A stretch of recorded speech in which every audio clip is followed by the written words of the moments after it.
Welcome to SVG-TV News for Wednesday, April 9th, 2014. I am Jennifer Richardson with the details.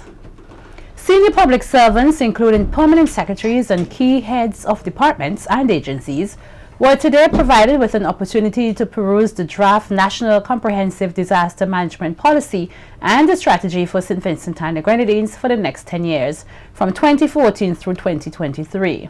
Speaking at the national consultation, Director of the National Emergency Management Organization, Howie Prince, says with the troubles and challenges posed for SVG for the last few months of 2013, it is important for the country to move into the next 10 years with a strategic and clear plan for disaster management. Prince explains that permanent secretaries and heads of departments form a grouping that is very important to the process at hand. Why? For the most part, many of our heads of subcommittee on our structure are permanent secretaries and heads of department. Secondly, the permanent secretaries and the heads of departments are responsible for accounting. They are the chief accounting officers within their ministries. And they are the ones who can ensure that line items are written for budgetary allocation for disaster risk management. Whether you want to call it disaster risk management in your budget line item or you want to disguise it in other ways, the important thing is that you recognize what needs to be done and that in your presentation to the Ministry of Finance, it is reflected your understanding of all that needs to be done for St. Vincent and the Grenadines to get us totally as much as possible ready to face the ultimate disasters that are likely to be with us. Prince says since 2013, when the discussion started on the comprehensive disaster management strategy, they received mixed results as their functions were ad hoc. However, he explains that they have since moved from ad hoc to systematic. We have moved from an emphasis on projects to a greater emphasis on programming. We have moved from simply planning for disaster response to a situation where we are embracing the full gamut of all that needs to be done as far as disaster management planning is concerned. And we have created networks that have seen us through in the worst of times and will continue to see us through in the future. We have created partnerships and we were able to garnish the funding that is necessary to help us to go beyond the point where we can say our people are sitting much more comfortably. And mitigation and preparedness specialist at the Caribbean Disaster Emergency Management Agency, CDEMA, Donna Pierre, says the move to create a 10-year plan by SVG is a critical step as the region's vulnerability to hazard impacts is becoming more evident. In the last 2 decades, we have amassed a rich history of impact, destruction, and dislocation across our communities as a result of hazard impacts. Just recently, as Howie also reminded us, of the Christmas Eve low-level trough that significantly impacted communities in St. Vincent, St. Lucia, and Dominica. At least for St. Vincent, we can say that there's been an estimated loss in damages around the region of 330 million EC dollars, which we would say is just under 20% of the GDP. This 2013 event is the most recent reminder to our governments of a need for an integrated risk management policy framework, which seeks to build resilience within our communities, our economies, and our livelihoods. This is especially critical for us as small island developing states, who, in addition to those elements mentioned previously, also have to now factor in the changing nature of climate risk due to climate change. And Permanent Secretary in the Ministry of National Security, Godfred Pompey, reminded the gathering that they're involved in a project that will become a legacy to a generation of Vincentians who will have to carry the torch. This work must bear the hallmark of mastery, in which its design must cater for the perilous times that are ahead of us. If we are to believe the fears expressed about the effects of climate change down the road, today's activity must be taken seriously and should be approached with the best research that is available to us. The question is, what is this task? Today's discussion marks a major milestone. The Intergovernmental Panel on Climate Change has released a report that indicates that climate change in the next few years will affect small island states in a drastic way.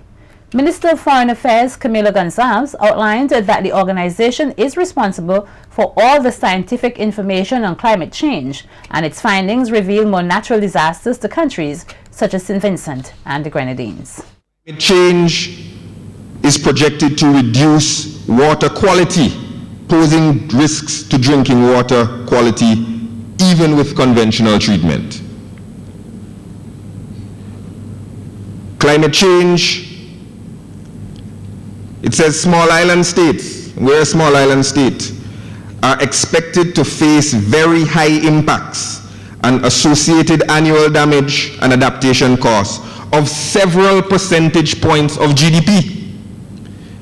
Small island states within the tropics, dependent on coastal tourism, will be impacted directly, not only by future sea level rise and associated extremes, but also by coral bleaching, ocean acidification, and associated reductions in tourist arrivals. Gonçalves said this country needs to be prepared as the reports forecast that there will be more destructive implications from climate change. Climate change will create new poor between now and the year 2100 in low, medium, and high-income countries and jeopardize sustainable development. Climate change will exacerbate multidimensional poverty in states, especially mountainous states, where we have plenty mountain. Countries at risk from sea level rise, where we're at risk from sea level rise. And countries with indigenous populations. Strike 1, strike 2, strike 3. Climate change is here already, but it is a gathering threat. And we have to be ready for the implications of these findings. St. Vincent Cooperative Bank, also known as Penny Bank, generously donated 20 gallons of paint along with 10 gallons of thinners and paintbrushes to the traffic department of the SVG police force yesterday. This is to continue its road marking program.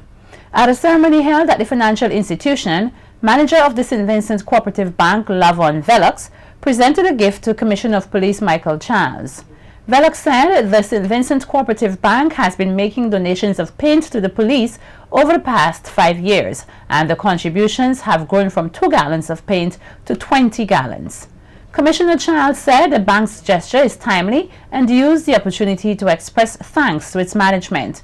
Superintendent of Police Kenneth John, who was also present at the handing over ceremony, used the opportunity to call on other business organizations to join the St. Vincent Cooperative Bank in supporting the police. A special church service is to be held next week to mark the 100th anniversary of Scouting in St. Vincent and the Grenadines.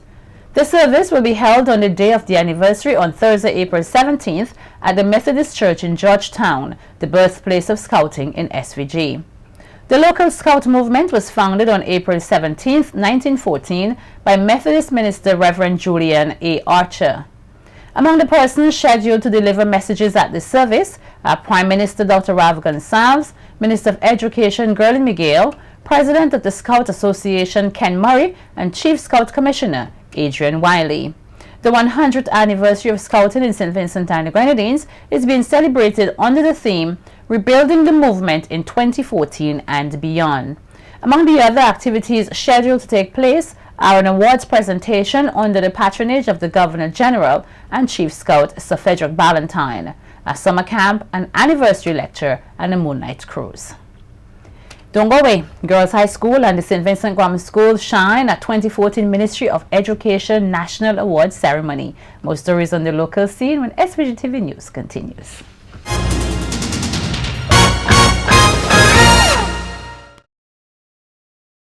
Welcome back.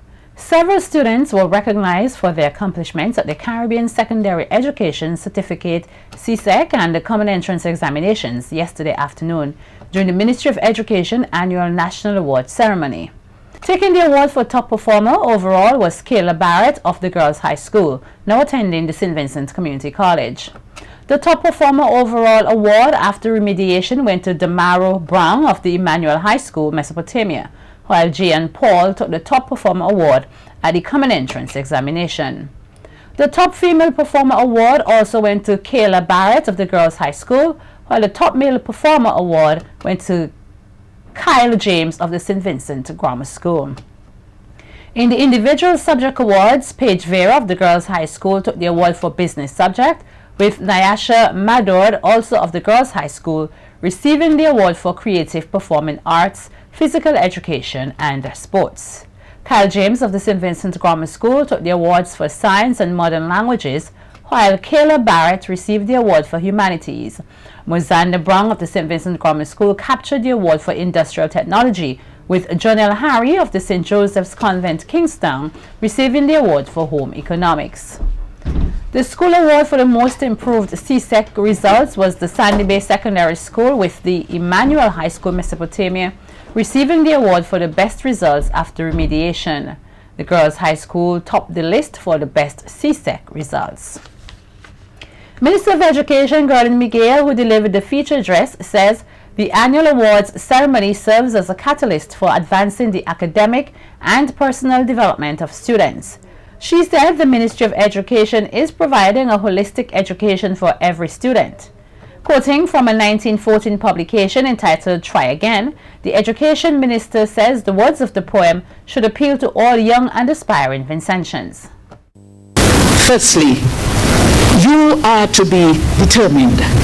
Strike with all your might. Secondly, you ought to aim for the top, reaching for excellence. They who reach the top, boys, first must climb the hill. Thirdly, you must rid yourselves of slothfulness. How can you get up, boys, if you never try? The poet declared that one is not to settle for failure, but instead to pursue your goals relentlessly, and you will ultimately be successful. Girls, I wish to indicate to you that although this poem is focused on boys, that it is quite applicable to you as well, and as such, you ought to take heed of this message. Students, we hail your success, but more importantly, we hail the success of those who failed but got up and tried again. Miguel told the gathering, as an educator, it is her hope that every student and every citizen will develop and nurture a culture of hard work to succeed in every area of their academic development. Henry Ford, a great inventor, industrialist and founder of the Ford Motor Company, in one of his famous quotes stated, "Anyone who stops learning is old, whether at 20 or 80. Anyone who keeps learning stays young." Today, the Ministry of Education, through the government of this country and other partners, is doing all within its power to ensure that everyone keeps learning. Meanwhile, Chief Education Officer Luan Gilchrist yesterday appealed to parents and all stakeholders to work together to stamp out violence in schools. Gilchrist told the gathering at the 2013 National Awards that there are times school administrators are faced with difficulty keeping school because of some students' violent behavior.